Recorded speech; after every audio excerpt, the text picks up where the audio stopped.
That'll work, right? Yeah, that's perfect. Hey guys, this is Big Hairy Guitars, like the interview edition. So I'm here with my new buddy, Sammy Boller. It's your boy. You may know him from some of the clinic tours with Friedman. I've seen a lot of that online, which is thanks, super man. awesome. Especially super cool new videos. You got to find Sammy jamming with Steve Stevens, which is unbelievable. Yeah, we just did it yesterday, man. I'm still pretty freaked out about it, but Yeah, I mean that's spectacular. He's a legend and the nicest guy in the world as well. He's super cool. So let's start with your guitar. We got two Friedmans here, man. Yes, dueling Friedmans. I think that's the coolest finish I've ever seen. It's got all the crackle, which is great. I have a little crackle, doesn't kind of cut through quite as much as that. But what do they call it? Checkering, right? I think so, yeah. Checkering. It's aging. But I love that finish on that guitar, by the way. Thank you. But I wish I could take credit for it. It wasn't my idea to do it like this. Oh, really? But no, it was. I saw this is a NoHo 24, the new Friedman model, and they had them at NAMM last year. And usually this model is like super clean, like high-end, like flame top, you know? Totally. But I was like, man, Dave, what if we did like just a white one, you know, that's aged? He goes, oh yeah, okay, let me think about that. And then he came up with the whole, I think this is what they use underneath the actual like high flame before they actually do the final finishes, you know what I mean? And so then they did that tint across the top afterwards. Correct, yeah. So that's why it just ended up looking like this, you know? Oh, it's so great. And that actually feels amazing too. I like on most, if not all of the Friedmans, the neck is shaved, which I really like, or unlacquered. Right. Since not shaved, but yeah, it's you feel the raw. Right, yeah, that's how this one's aged on the back too. May I? Yeah, go for it. Yeah, that's got that really nice sort of woody feel, and not too thin, which I also like. It still feels kind of like, but there's something to grab onto. Right. Because you also play a Les Paul. Yeah, I have a Les Paul as well. That's these are like my two main guitars or whatever. So that is a black Les Paul custom with a Floyd Rose, or it's like a Les Paul Access. Have you heard of that model? Oh yeah. So It's, is there still like some cutaway on the back of that? Yeah, it's pretty cool. Somebody had it built, so it doesn't look like a normal like I don't know, like the factory models that they make or whatever. Okay. But I saw it on eBay used. I don't know why somebody was getting rid of it or whatever. They're hard to find. They are. I've seen those. Yeah, I've never seen a black one before. That's why I was like, oh my god, I just got to pull the trigger on it or whatever. But I've messed with it a little bit. Like I've done a couple mods to it or whatever. But yeah, I love those that models. guitar as One well. of the big things that comes with a Floyd Rose, right? Right. Yeah. So have you been a Floyd Rose?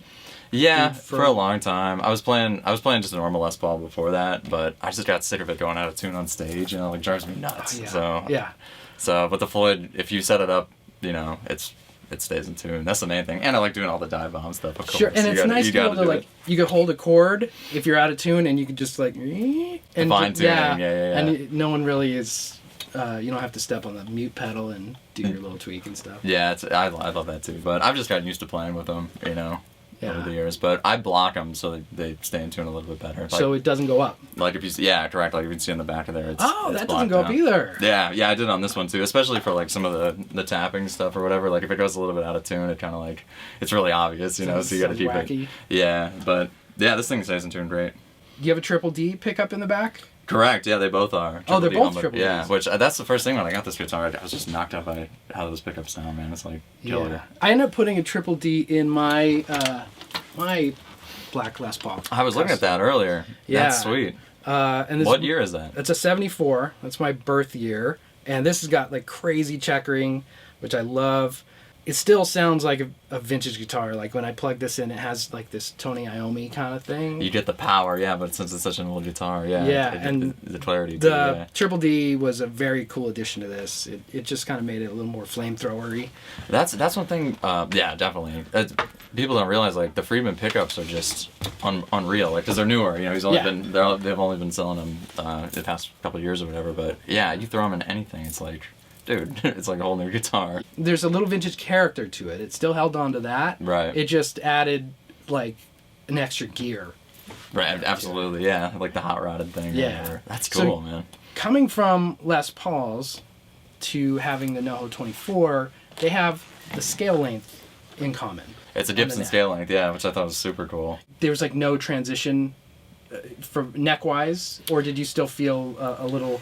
The main thing I had to get used to is I've never had a guitar with 24 frets. Oh yeah. So sometimes I'll be looking down and I'll be a lot like on stage, especially with the lights and stuff. You get a little lost, or at least I do. I haven't. I get it. Yeah. It's taken me a little bit, but no, it feels pretty much the same. Like granted, it's a different axe or whatever, but the scale length, yeah, it's cool. Yeah, it's the same. It's not like you're overbending or something. It's like it's easy to switch guitars in the middle of the set. Adds a nice level of comfort too. Absolutely, yeah. And I tune down half step too, so it's like even easier. You're free. Yeah, you can do whatever you want, which is I like it to be easy to play. Totally. Yeah, for sure. Which this guitar definitely is. But no, I love this thing, man. I've been able to put it down. I've had it about like 2 months now, but I've been using it for everything. Every time I see a video of you playing that on Facebook or YouTube or something, like, oh, okay, I got to go check this out. Oh, thank you, man. Yeah. Thank you. It's similar. I bet it sounds similar to your Les Paul, with the same pickups or whatever. I bet it's similar characteristics. Do you know, is it Alder? No, it is basswood. Yeah, it's basswood. Oh, okay. Yeah, which is cool. And it's ebony. I like the ebony fretboards or whatever. So I like the dark color. Like, to me, the darker the fretboard, the better the contrast and the nicer the guitar the actual pops. Look of it. Yeah, I think so too. Yeah, that's really nice. That's cool. And I love the matching headstock too. Like they age the shit out of the headstock, which is cool. Yeah, it looks like I've been like smoking cigs on there. Like, it's got a little yellowing around the tuning pegs. Yeah, which is cool. But no, I love this guitar, man. Thanks for checking it out. It's really gorgeous. And so you plug in I've seen your rig in the background to a BE100 Deluxe. I've had just a BE100 for years. Oh, you have? Yeah, even before I met Dave, I had one. Okay. Yeah, I love that amp. Eventually I'm going to end up upgrading to the Deluxe, I think, just because I've been using it just out here, or we used it at the clinic last night. Okay, that's where I saw it. Dude, the power of that thing is just insane. Yeah, it's pretty sick. Yeah. When you're in your BE, are you in the BE mode, or do you go to the HBE mode? I use all of them. Oh, you do? You switch between? Yeah. With some of the music now that I'm doing or whatever, it's more like playing melodies and stuff, so depending on like the section of the song or whatever. But just to break it up. I love that amp because you can go from like ultra clean and just from just one. I don't like using like distortion pedals really, so you can get all the gain and versatility out of one amp. Right. Speaking of pedals, like on your pedal board, what do you have on your pedal board?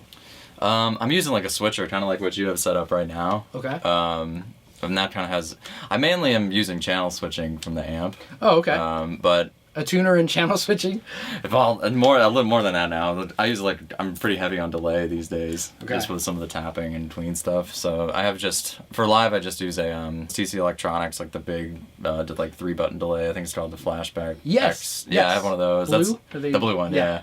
I use that for like the main delay patches, and then I have like a carbon copy on there that's just on all the time, like really low. Okay. I like using like delays more like ambient reverb or whatever. So I use that.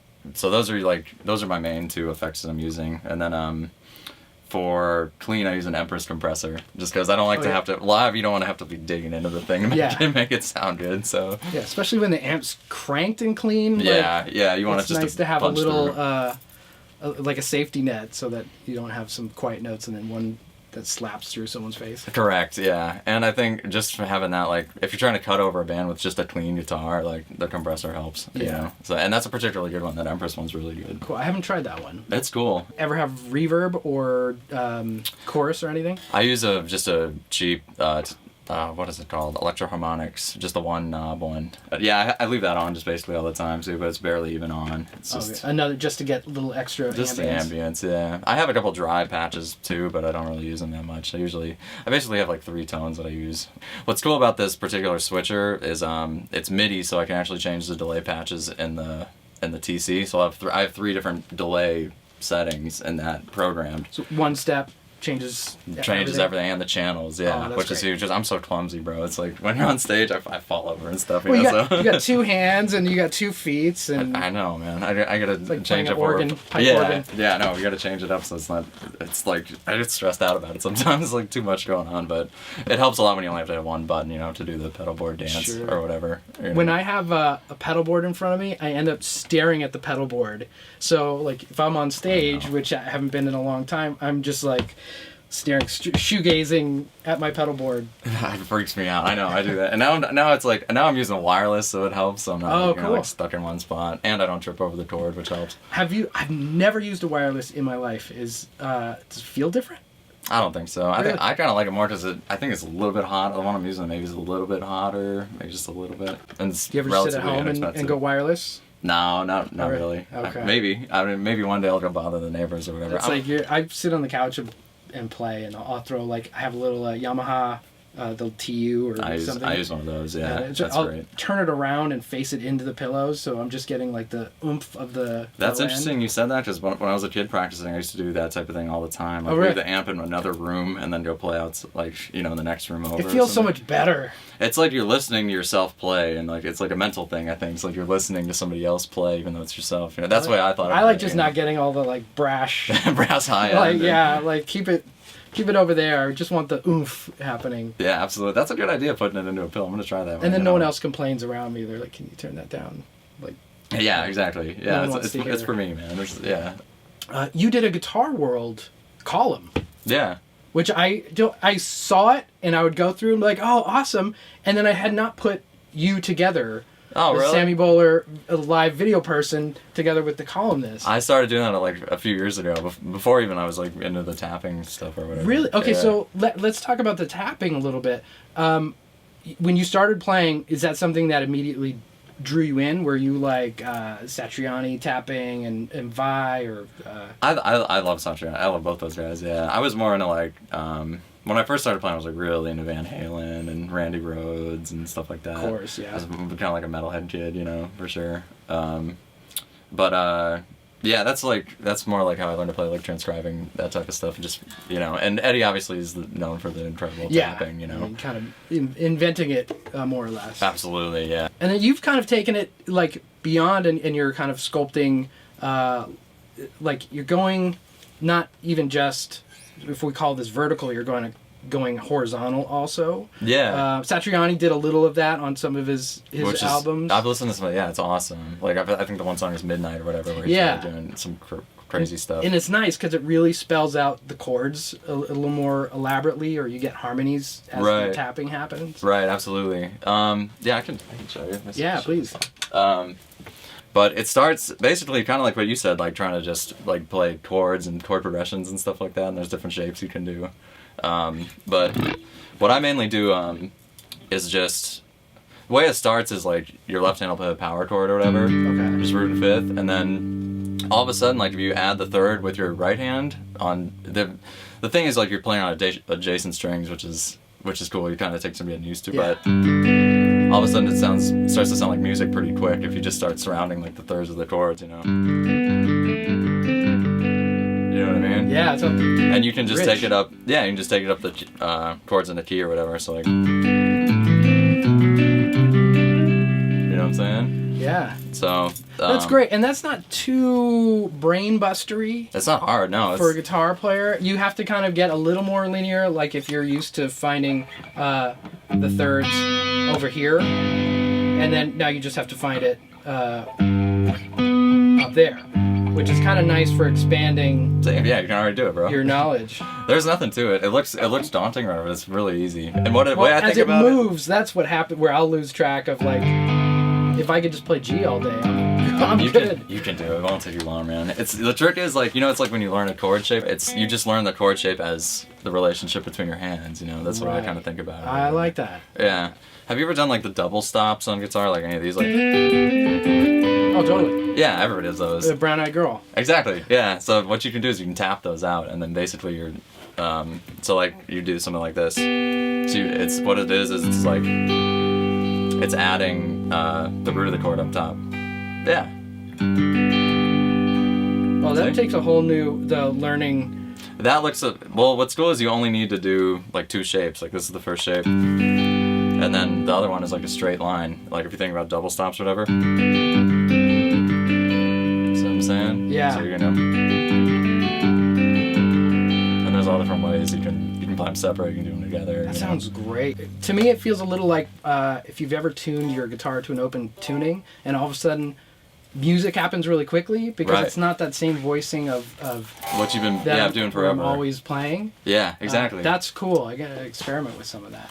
It's fun. It's fun, man. Whenever you find something fun that you like doing, just that's what I think. It's like just try and focus on it and take it as far as you can go. Or whatever. Yeah, and it comes across so musical, which is great. Thank you so much, man. You can't. That's one thing. It's like I love it. Like I'm really into like heavy stuff. That's like mainly what I listen to, whatever. But you can't be. It's hard to be slamming away 24/7. It's you need a break. Yeah, and it's just fun. Like I enjoy working on it or whatever.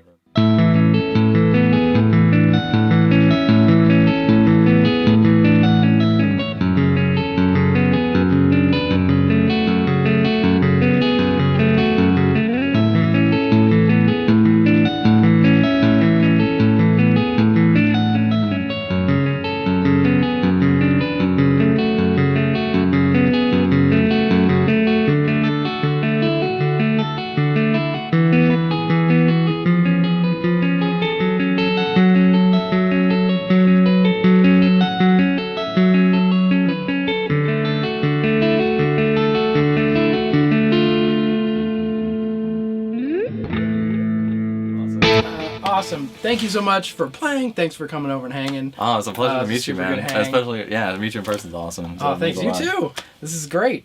Thank you guys for watching. Sammy has an album coming out next year. In March, yeah. In March, which is a fantastic instrumental album. So be sure to check that out. And do you have Instagram? And yeah, I'm mainly just on Instagram, just under my name or whatever. Okay. Sammy Boller. I'll put links for that. So we could all enjoy Sammy Boller Taporama and Music Fest. Thanks so much, man. All right, thanks guys. Check you later.